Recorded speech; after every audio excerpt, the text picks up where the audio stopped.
আজ আপনাদেরকে সন্ধান দেব তারাপীঠের বুকে ভালো একটি মিষ্টির দোকানের। এই দোকানের মিষ্টি সত্যিই আমার তো খুব অসাধারণ লাগে।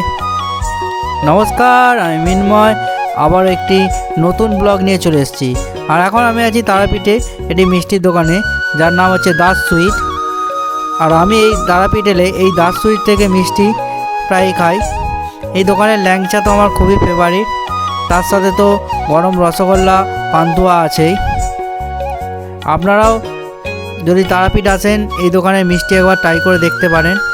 এখানের দাম খুবই কম, অন্য দোকানের থেকে আমি প্রায় দেখেছি এই দোকানের দাম কম আর কোয়ালিটিও খুব ভালো। তো আপনারা একবার ট্রাই করে দেখতে পারেন এই দাস সুইটের মিষ্টি, আমার তো ভালো লাগে। আর যদি কেউ এই দোকানের মিষ্টি খেয়ে থাকেন তারাপীঠে আমাকে জানাতে ভুলবেন না।